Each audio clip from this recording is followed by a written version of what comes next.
It is the last event of the year. The last event, the first half of this event, round one of eliminations, I broke my transmission. I ended up breaking third in my final drive. Built the transmission, but I ended up putting the wrong third gear in there. Ordered a new gear, put that back together. This is the first outing with the new rebuild of the transmission on it. I'm racing bracket class in 10.0 index.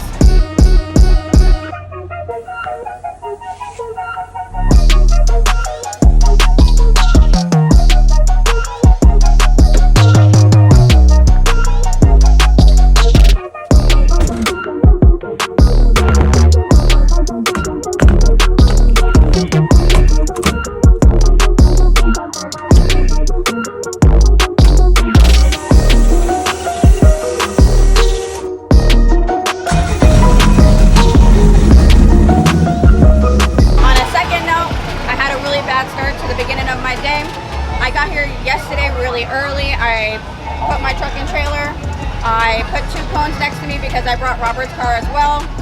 We got here late because we're the last group to run in the run order.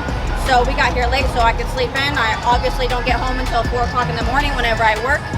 So we got here around 11:50 and somebody had parked 2 RVs and 5 motorcycles next to our pits.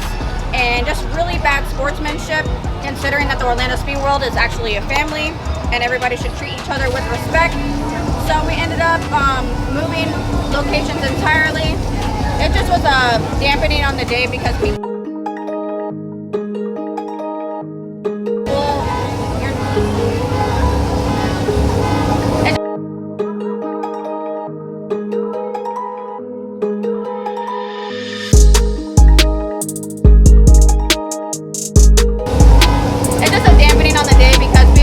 selfish here, and trying to turn that around. Hopefully tomorrow morning we'll have a better start.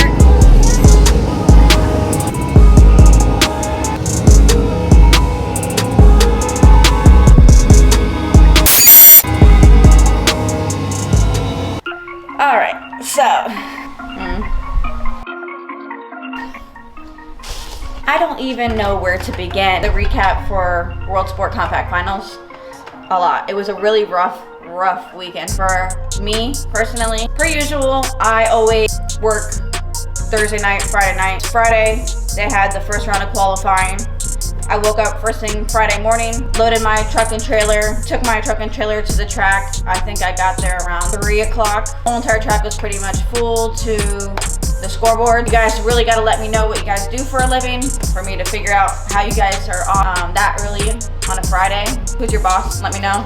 Some new guys in my application. Get me a job there so I can have Fridays off. I had parked next to this little patch of pavement in between 2 trees. I figured, you know, I'm in between 2 trees. I set out my cones so that Robert can bring his truck and trailer, and then we have a place to park both race cars and be able to work on them throughout the event. We're on the end of the return lane, so I wanted to be able to actually see the races for once. Haven't seen any of the races all year because I've been parked so far in the back of the track that you can't see any cars go down.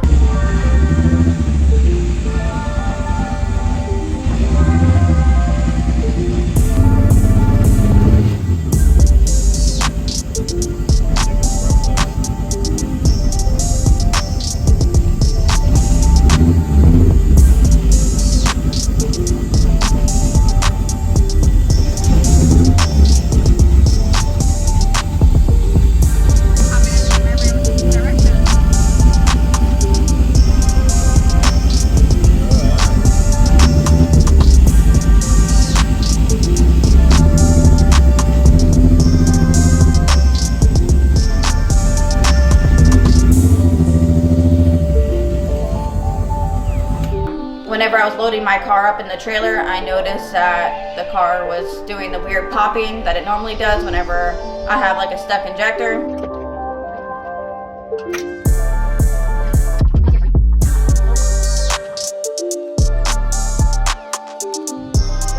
All my injectors out at the track.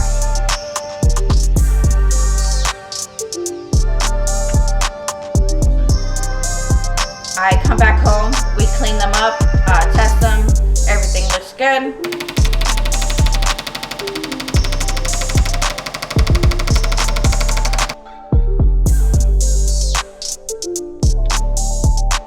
We don't go back because I have to work. The next morning, wake up, I think I'm on like 3 hours of sleep at this point, 3-4 hours. And I tell you that I get to the track, there is 2 RVs parked in my pit spot that I put my cones at. These people literally took my cones and used them for their RV. There's no way that I can even open the side door of my trailer. There's nowhere for me to park my race car to a drag racing event once in your life, even once.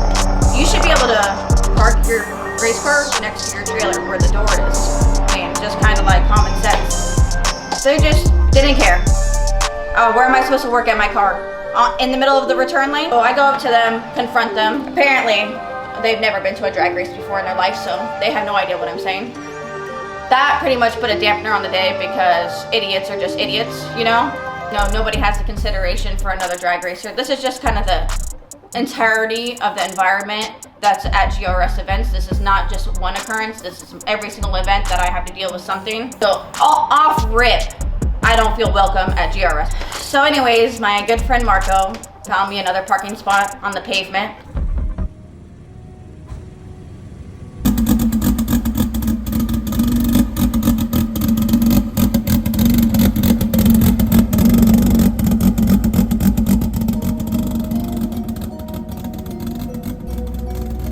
I wasn't originally gonna work Friday night, but I had to. I bought 3 tech cards and it was like $575. And I was like, holy crap, that's a lot of money. I bought a tech card for my car. I did bracket racing and I did the 10-0. And then Robert did a bracket race because he hasn't been running 1150 on the dot anymore. So he wants to do bracket and he kind of likes it better. So he's been doing that. That's pretty much what I grew up doing, was bracket racing, because my 240 never fit in a single class. Too fast for the 10-0 index. There was never really a place for me. I've done bracket racing, so I'm pretty much used to that tree. So my first round of qualifying, I did bracket because bracket was first.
Car bogged off the line. My first bracket class, I did a 10-9. I was on the 2-step too long. The guy next to me was being an asshole and just let me stay on 2-step forever. So whenever I backed down, he finally bumped in. Just playing like the stupid games. I guess they like to see you blow your engine. I've been practicing bumping in with my 2-step already preloaded so that I'm prepared to take on anybody, whether they want to take a long time to bump in or if they're already staged in before me. Whatever game plan that they're going with, I have a solution for either of them.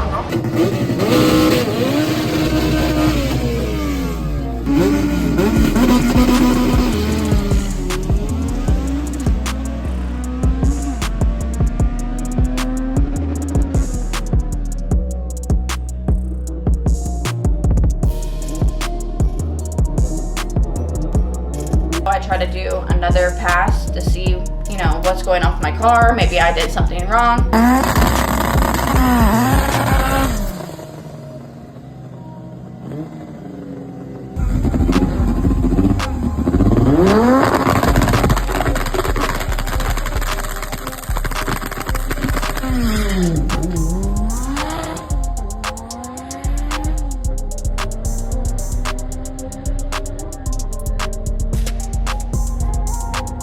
My second pass was in the 10-0 index.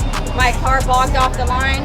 I did a 10-5. Second qualifying, I'm hoping around 9 p.m. If nobody breaks, it could go as late as midnight. So hopefully we can get it done, go home, get some sleep so that we're prepared for eliminations in the morning. We left the track at 5:30 p.m. because they still hadn't made it through the entire round of qualifying. So we went home, we watched the Titanic. Titanic is a 3.5-hour movie.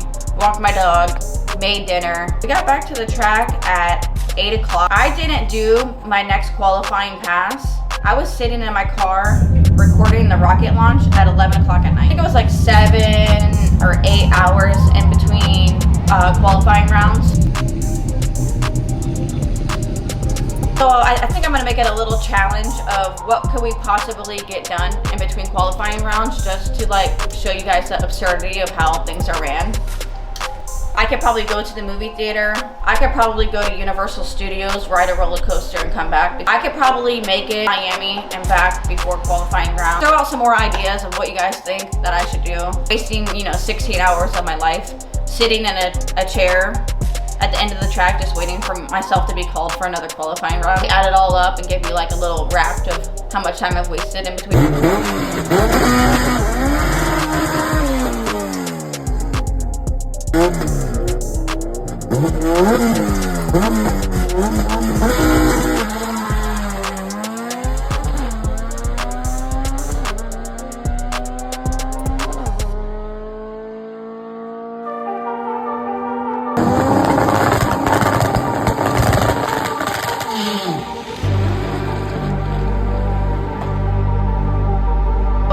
Car kept dying. Checked everything to see if it was a boost leak or something. Retightened everything ready for the next day, so that in the first round of eliminations we could actually make a solid pass. Monday morning, bracket was the first one to go.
Car ended up bogging on the line again. We checked the computer and it was only leaving with like 7 pounds of boost. Turned up the boost on the car.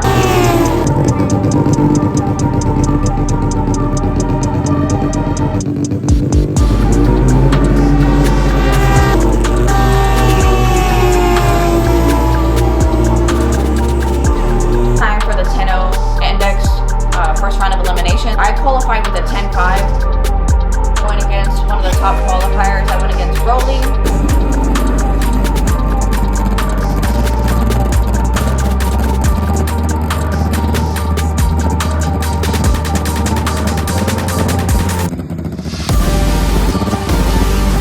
I was really hoping that the car was going to do better because we added a bunch of boost and that my car would actually leave the line pretty well.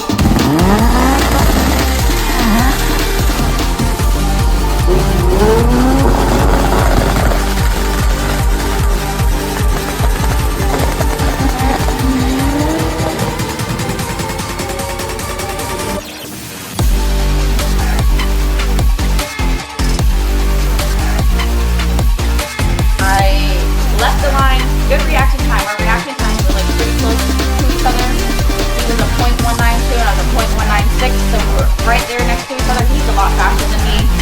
I think his car does like consistent 9s. I've only done a 9-second pass one time. I felt pretty confident that I might be able to make a breakout. I launched the car and I went to put it in second, and second wasn't there for me. And I kept trying to put second, maybe, try to catch him in the top end. I put it in second and tried to run through my gears. It just wasn't enough. It was already gone.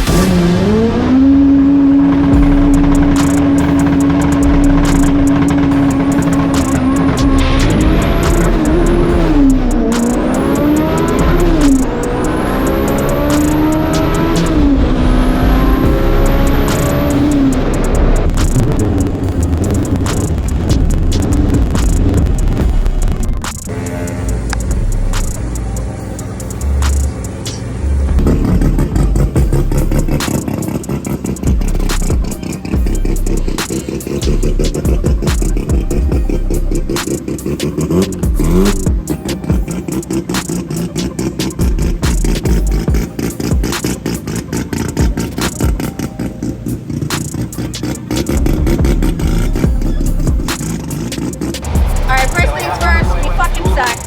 no, seriously, it's been a really rough weekend for us. In my first round of eliminations, I ended up red lighting and the car blocked like it did in all of qualifying yesterday. For some reason, I was leaving with 7 pounds of booze, so it was just nothing to be there. So then going into my first round of eliminations for 10-0, I left the light good. I went to hit second. Second just wasn't going for me. I tried to hit it a couple times. The car that I was going against is very good. He's pretty much dialed in, so I knew I had to come with everything that I had. We pretty much left at the same exact time. It's just whenever I went to hit second, he was already gone. I finally put it in. Hopefully maybe he would let off at the end thinking that he had it and I could zoom past him, but he was already way far at the end of the track and it just wasn't enough. So I don't know if it's something that we did wrong whenever we did the transmission. One of the synchros is just not, good. It was just, human error, something that I did wrong. I'll be racing that racing channel this weekend in Bradenton, so maybe we can test it out again and see if it's, the same issue keeps happening, or if maybe it just, I needed to put more seat time in. As far as like racing Point Series 10-0 and at GRS events, I want to be competitive in it. I want to keep racing it. I want to prove to you guys that I'm the best driver or you're the best driver. Keep supporting these events that treat us like shit. It skips our qualifying passes, makes us run eliminations at 1 o'clock in the morning, promise us, X amount of qualifying passes, but it's never delivered. We only made it through 1 round of eliminations in World Sport Compact Final. It was literally a quarter of what it was from the previous part 1 of this event. It was a quarter of the cars that showed up, quarter of the people, quarter of the spectators. 9 times out of 10, what I hear is that they don't give us qualifying passes, or they always push us. They skip us entirely there to watch the fast cars and they're not there to watch the index racing because it's boring. That's fine. Why don't we just separate the index racing entirely and make it our own event? Why do we need to come with the fast cars, all of their prize money, extreme or modified, or most amount of cars that they have in that field? 10, 16? Out of the 10-0 index, there's over 60 cars there. That's $9,000 prize money for one of the other classes. Why do we keep supporting somebody that literally shits on us and makes us run our cars in extreme conditions and break our shit? We already don't have a lot of money. We already have to work hand over foot for the car to get there, and then they treat us like shit. Why? These other people have money. Let them break their shit. Let them run at 1 o'clock in the morning. Who cares? They're that determined. They get the whole entire week off for the event.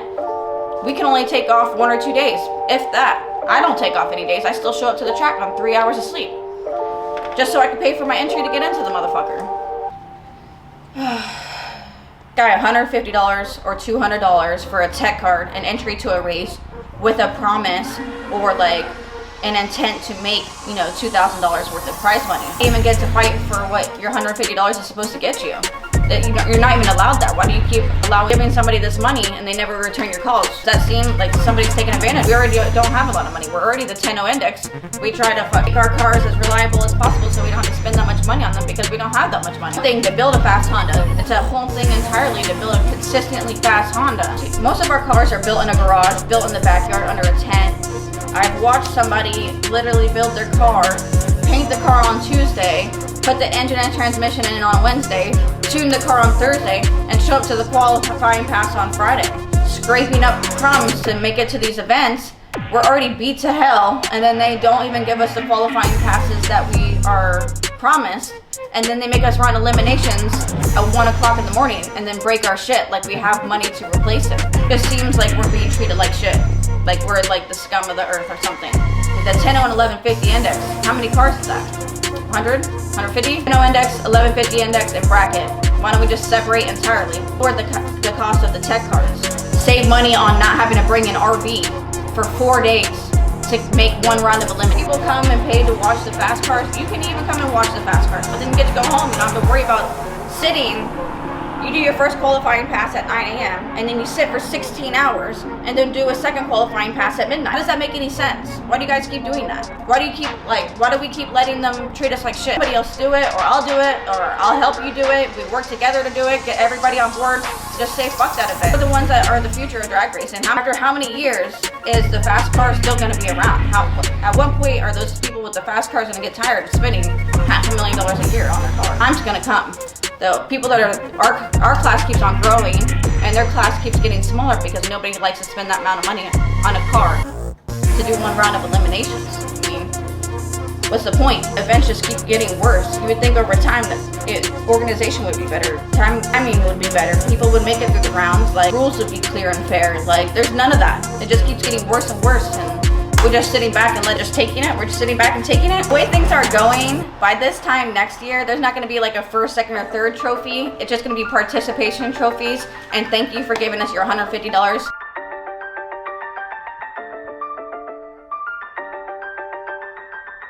Good day, because you're not even going to be able to race your car.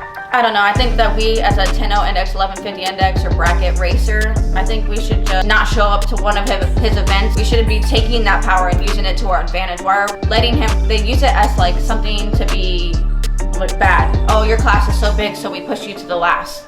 Why is that? That doesn't even make any sense. We are the ones that are giving him all the money. We should be respected. We should be prioritized. If you guys want to do it, you guys let me know. I will come and support you.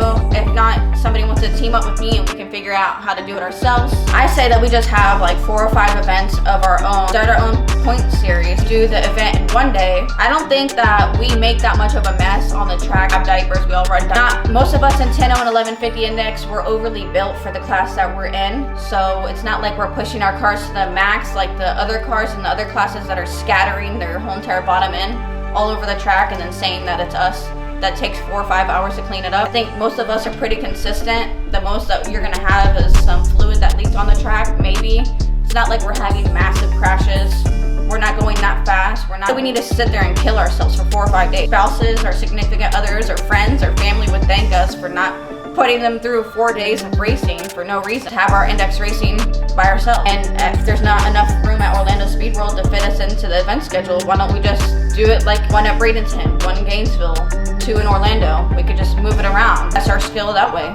Instead of being so comfortable at home and just never making it through an event. Alright, so last minute we decided to raid that Racing Channel's Bradenton Motorsports Park event this weekend to get some more practice and seat time. The track is absolutely beautiful. Everything is well kept. They stick to a schedule, make it through all their rounds. Never actually realized that I could have fun and be relaxed at a drag racing event until I went to the FL2K event back in October. We had a great time. We relaxed. We actually had fun. It was just a great experience, and I think you guys should definitely come out. All right, so we have a lot of cool stuff planned in 2024, so don't forget to stay tuned and hit that subscribe button.